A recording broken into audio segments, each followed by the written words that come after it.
Learn about the county's model healthcare plan, convenient family clinics, children's programs, neighborhood and senior centers, transportation services, and more.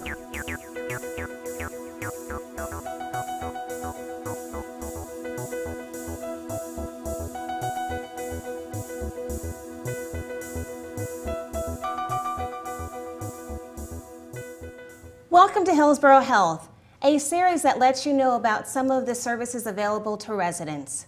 Today's show will be about Hillsborough County Children and Youth Services. I'm Shay Parker, and with me today, Mike Bross, General Manager of Hillsborough County's Child Care Licensing Program. Hello, my name is Julie Edison. I'm the Acting General Manager with Hillsborough County Children's Services. And my name is Joanne Rollins. I'm the Division Director for Children's Services.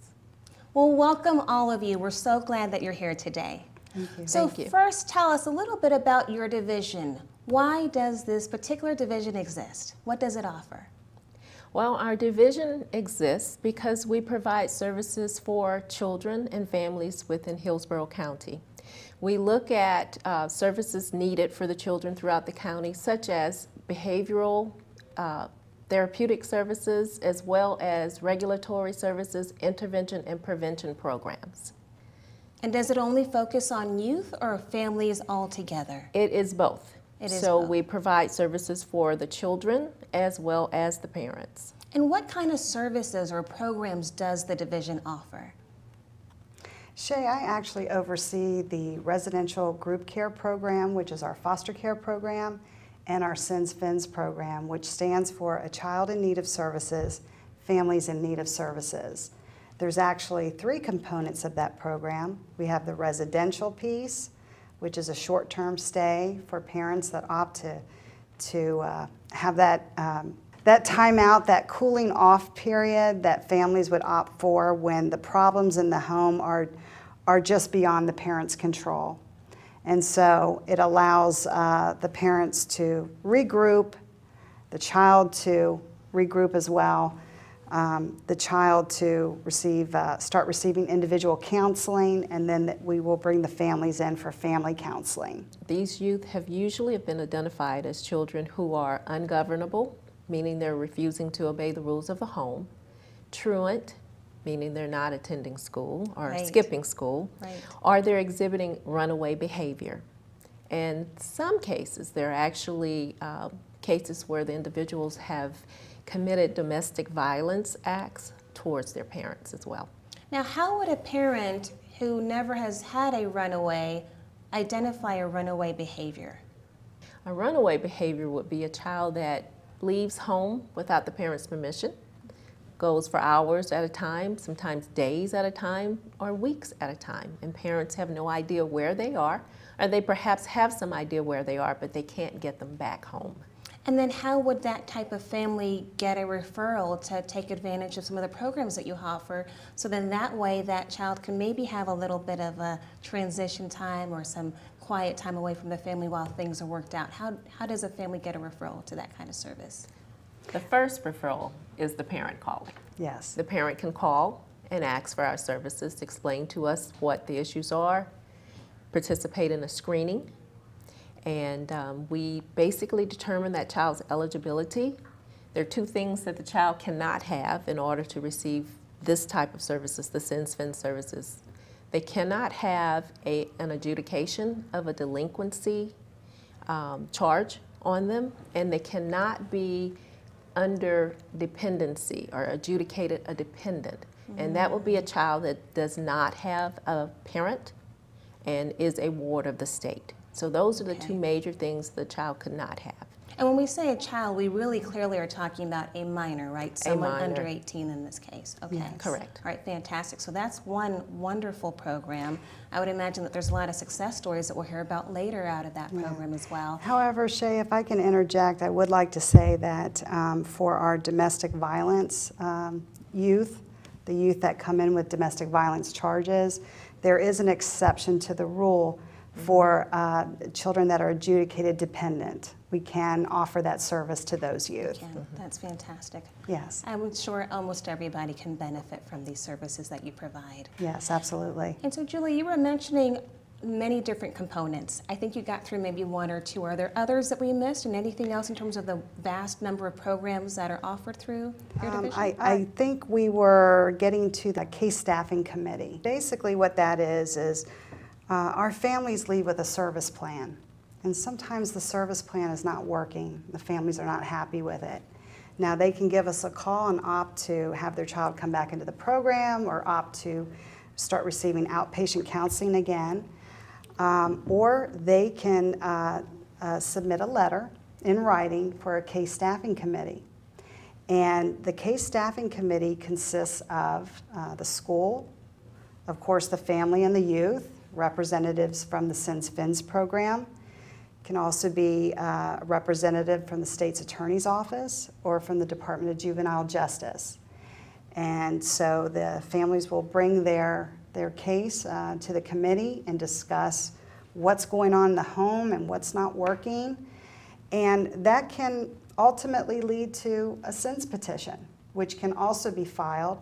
And it's very possible that the child could be court ordered into our program. Wow. So when you say that families sometimes feel like they weren't happy with the service plan, what elements would be illustrated to make them think, you know what, things are not working? How might that kind of manifest itself in the home? Well, we hope that when they leave our program that we've given them the tools and the referrals and the resources to continue to successfully work with their children. And if that's not working out, and we've had families that have come through our program once or twice, and the services, for whatever reason, are just not working out, that it may come to that decision where they're going to have their child court ordered into our program. Sure. And receive those intensive services that we hope will help the family. And what should families and parents have their child come with? Are there certain different items that should be particularly given to the child or to the administration so that they can have that for their child? Absolutely. Definitely if the child's on any type of medication, we definitely want at least a minimum 7-day supply accompanied by a prescription, because really the average length of stay in our program is about 14 days. We want to be able to verify prescriptions, so we need labels with names and medications and dosages, and we need to be able to verify that with the pharmacies. We also need for the child to come only with about 5 sets of clothing, really to leave electronics at home. Please don't bring in cell phones or radios or anything like that. We don't allow those items in the program, and it's actually a rule of the Department of Juvenile Justice that those types of items are not permitted in the program. Absolutely. And I know we talked a little bit about child care licensing, and before we go there, I just had a couple other questions. I mean, this sounds like such a comprehensive program, and it sounds like there's so much value for those families that take advantage of it if they need to. How many staff members would you have, you think, Joanne, to help with all of this? Okay, to include the Child care licensing program, we have approximately 136 employees. Oh wow, 136, many different roles. And so what are the types of positions that kind of span those 130 roles? Do you have administrative assistants? Do you have people who are medical staff? Can you speak a little bit in terms of the different functions that are there to support the families? Well, we have a clinical department, a clinical program where we have therapists who provide the therapeutic components of the program and behavioral components. We have case managers who assist in ensuring that all of the services are carried out and carried through, especially with our foster care youth and as well as our SINS-FINS youth, specifically looking at what referral services those individuals have been given and making sure that those referrals have been followed through with. Got it, and those services are intact. And then we have direct care child care workers. And these individuals actually work 24/7. Our facility is open every day, 7 days a week, 24 hours a day. 24/7, wow. Yes, and so we have shifts, and right now our shifts are from 6 to 2, 2 to 10, and then 10 to 6 in the morning. Wow. We also have a full service cafeteria. So we provide breakfast, lunch, and dinner, and That's snacks. That's very important for everybody. Very important. Then we have our administrative staff that take care of other important things like our contracts and making sure we're taking care of all of the quality QA type issues and concerns. Well, absolutely. Families can rest assured that if they come and they need your services, there's plenty of staff there to support them with their needs. Yes. And that's fantastic. Mike, I wanted to talk a little bit about child care licensing. So what type of person comes to you for child care licensing? Is it pretty much any demographic that is available to come and reach out to you if they're interested in getting their child care license? Yes, anyone that's interested in opening a child care center or family child care home, they would contact our office, and we provide a consultation prior to licensing them. There are certain pre-requirements before a person can actually operate in Hillsborough County. Okay, fantastic. And do you only help those that are interested in having their own license, or can parents also come to you if their children are already at a child care provider and learn more about their particular child care provider? Oh yes, we have parents calling us probably on a daily basis with concerns and questions. Parents can go onto the Hillsborough County website. Currently, there is a link to the state's website where all of the inspections are posted. But parents can also see their current inspection at their home or their center in Hillsborough County because the law requires that that inspection is posted. So what should a parent look for then if they're new to this whole child care thing? They're just putting their infant into a center for the first time. You mentioned a license or inspection. Are those two in the same, or are they separate items? And where would these be posted? Where should they look? The license is a separate form. It looks like a state or county license. It's a Hillsborough County license, not a state license. It's a license that is good for 1 year. So they want to make sure that it's a current license. The date on the license is right there. The inspection is also a separate form that is posted, and if there's any violations, then there's a separate page for the violations that they could see if there are any violations on the inspection. And then is it subjective at that point if there are violations at a particular provider? Should the parents just cast that provider off and then go to the next one? Or should they kind of review what those violations are and then take into account whether or not they mean anything to them in terms of their care that they could expect for their child? You're right. Parents need to talk to the provider about the violations if they see them. There are 3 classes of violations. Some of them are more serious than others. And they probably will be correcting anything that we see that is in violation right away. And if that's the case, they need to discuss this with the parent and let them know that it's already been corrected. So child care providers have a certain window that they're allowed to make amends and clean up anything that's been kind of not admissible at the initial audit or inspection? Correct. They have Okay. a certain amount of time. Obviously, if it's something that puts a child at risk, they have to do it immediately. Otherwise, yes, we give them time to correct it. Okay, so it sounds like a lot of great tools that parents can gain from going on the website when it's up, but in the interim, if the website is not up, is there a phone number that they can call? Sure, they can call our phone number, area code 813-264-3925, extension 53562. Fantastic. And then if a current provider is giving a parent problems, would it be your office that they call, or is there another person that they would reach out to if they had questions about their provider, or if they had concerns about their provider? Would it be your office? That would be our call? office they would call, and we can guide them. We have an inspector who shares intake assignments each day. Every one of our inspectors is on the intake, and they can guide the parent to the right decision. Well, fantastic. Well, more when we come back. First, a quick break.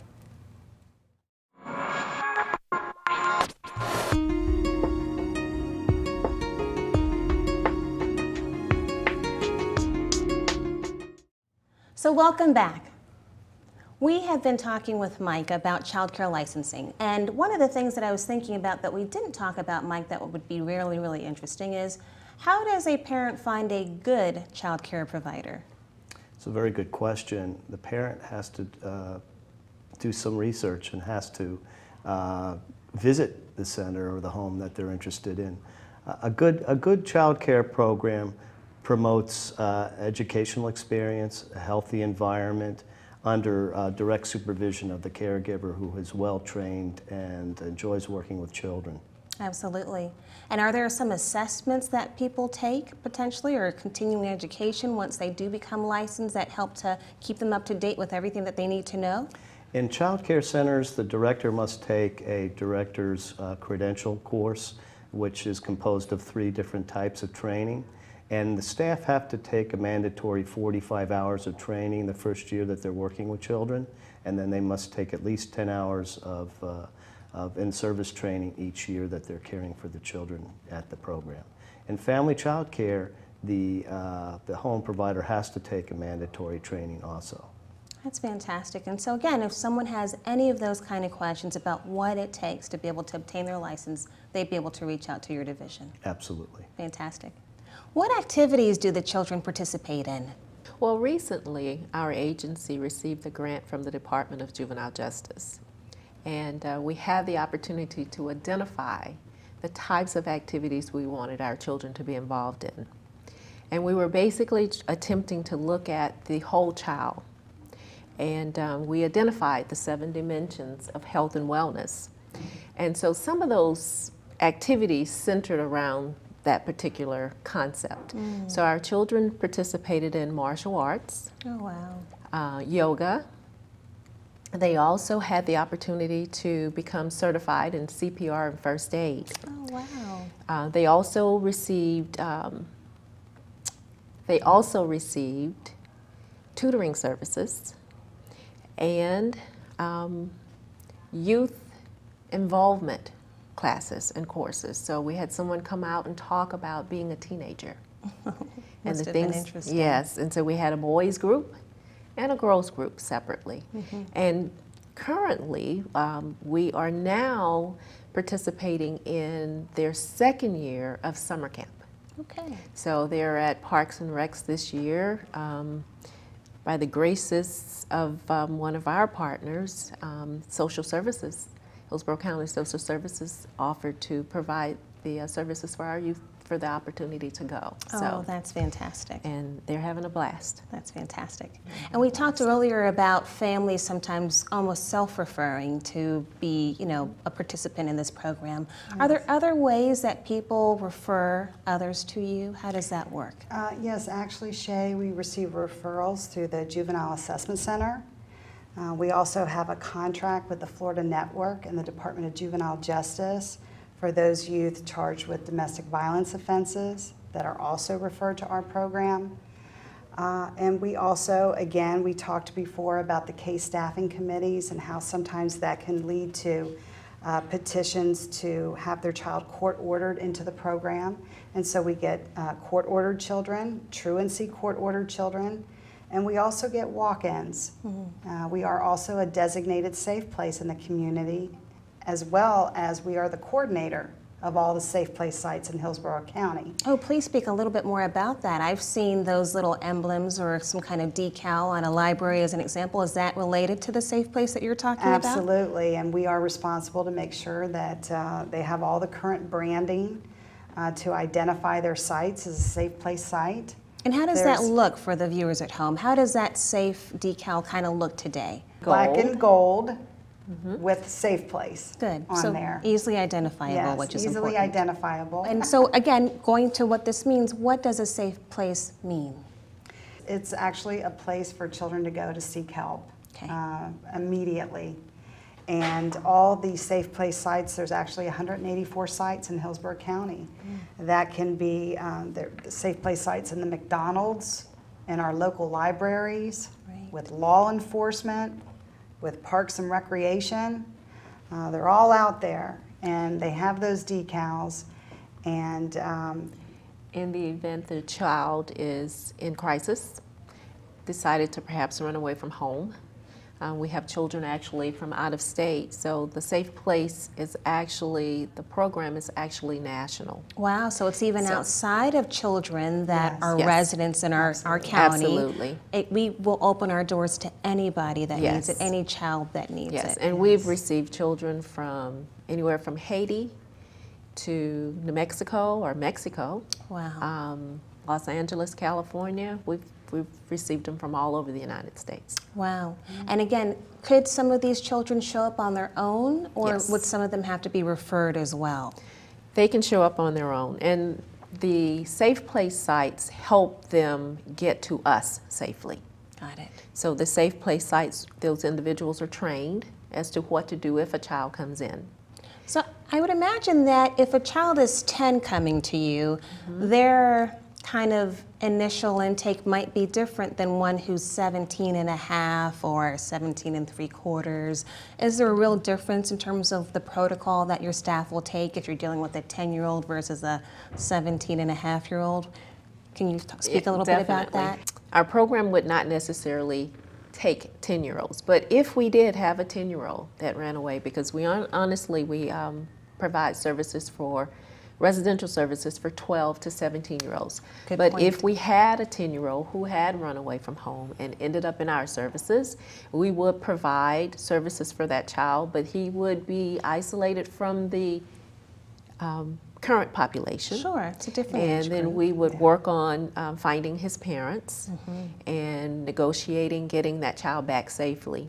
Okay, which is fantastic. So they still get some support, which might be very much needed depending on their situation. Definitely. And then we talked a little bit earlier about a foster care program or something related. Can you speak a little bit more about that program? Is that program supported by all the same individuals? Is it the same kind of intake process as it would be for a runaway, or how do these programs differ? There still is a screening that we do for the children that come into the foster care program. We want to make sure that the child is coming in will be appropriate for the current milieu that we have. We can take as young as 12, but our current population is more towards 15 to 17. Got it. And so we want to look at all of those aspects. All the children that come to us are referred through ECHRDS, and they are all children, of course, that have been adjudicated dependent and sheltered. Got it. And I would imagine that there's tons of success stories because, again, through these different channels, with these different types of referrals, these different programs that you offer, probably tons of success stories. Is there one that comes to mind now that you wouldn't mind sharing? Well, we were just speaking about a young man who recently came back to the campus to say hello to everyone and to thank us for the time that he spent in our program. A young man that is 21 now, Wow. up in a college up north, playing football on a football scholarship. And so he actually came back to, To speak with our kids. Yeah, to speak with our kids and wants to continue to mentor. It's wonderful. And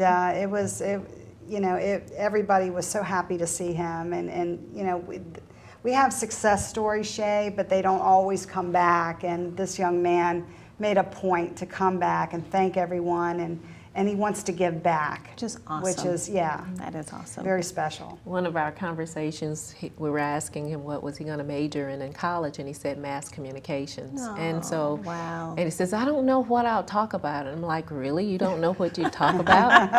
But we also invited him back also to meet with our staff, to talk about his experience with the staff and help them understand how they impact his life. Right.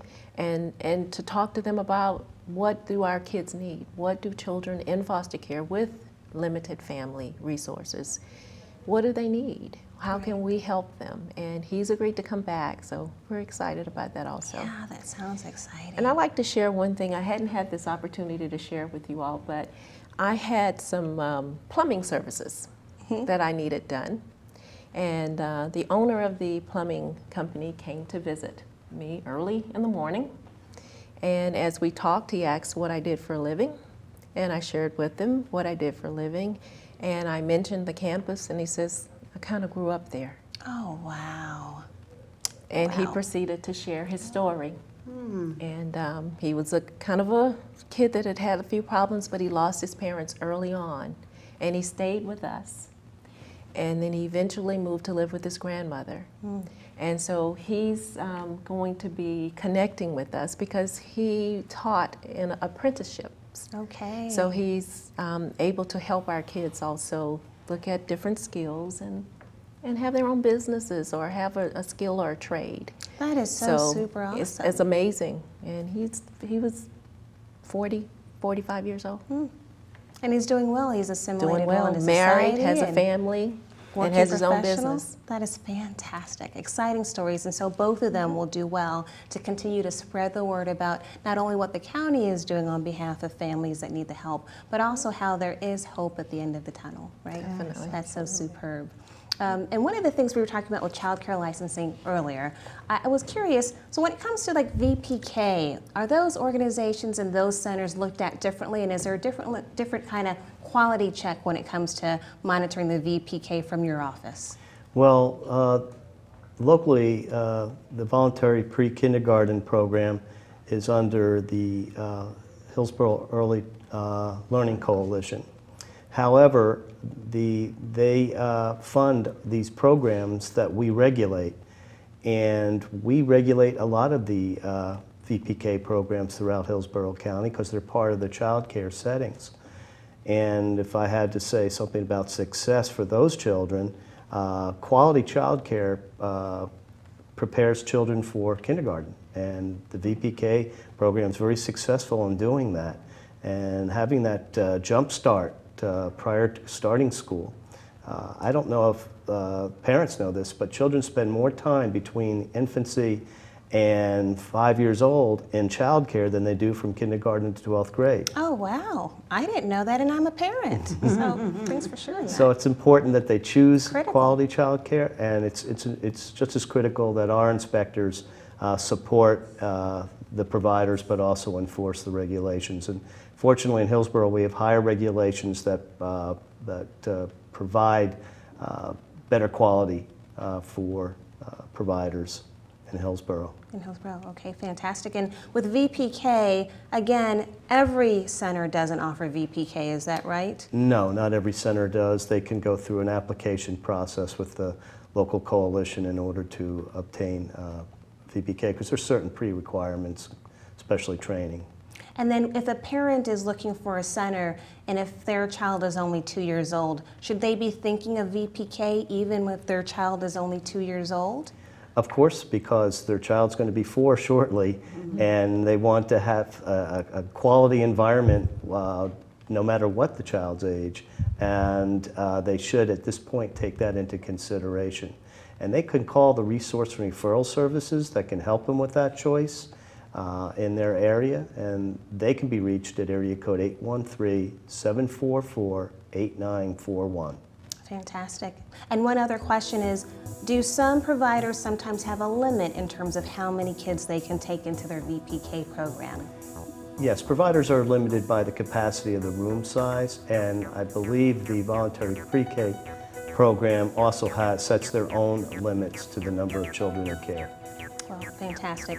Mike, Joanna, and Julie, I want to thank you all for being here with us today on Hillsborough Health, and thank you at home for joining us. We'll see you next time. Bye-bye.